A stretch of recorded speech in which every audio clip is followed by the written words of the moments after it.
মূল যে আকাঙ্ক্ষা, সে আকাঙ্ক্ষা হচ্ছে সময় যত বেশি যাবে তত বেশি সমস্যা তৈরি হবে। নির্বাচনে যাওয়াটাই হবে এই দেশের মানুষের জন্য সবচেয়ে কল্যাণ। আমরা এতদিন লড়াই করেছি, সংগ্রাম করেছি, আরো লড়াই করছি।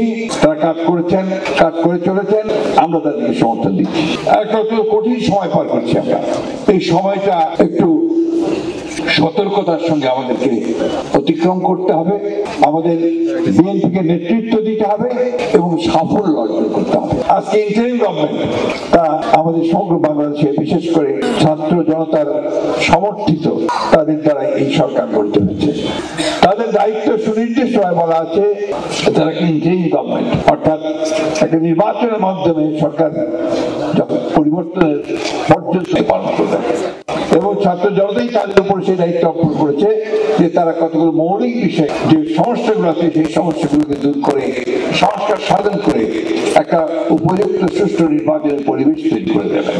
তারা কাজ করেছেন, কাজ করে চলেছেন, আমরা তাদেরকে সমর্থন দিচ্ছি।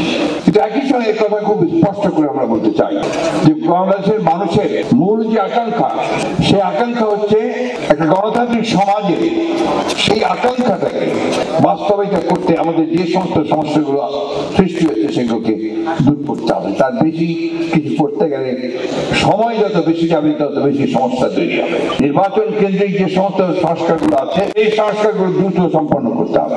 আমরা আশা করব যে আমাদের নির্বাচন ব্যবস্থা, আমাদের প্রশাসন, নির্বাচন কেন্দ্রিক প্রশাসন, আইন শৃঙ্খলার ব্যবস্থা, বিচার ব্যবস্থা, এইগুলোর সংস্কারগুলো করেই আমাদেরকে অতি দ্রুত আমাদের নির্বাচনে যাওয়াটাই হবে এই দেশের মানুষের জন্য সবচেয়ে কল্যাণ হবে।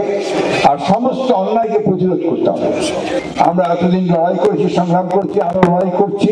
যার যেটা প্রাপ্য তাকে সেটি যদি না দেয় সেটা খুব অন্যায় করা হবে। ওই খাটো করে দেখা যাবে না, তার উপযুক্ততা অর্জন করতে হবে আমাদেরকে।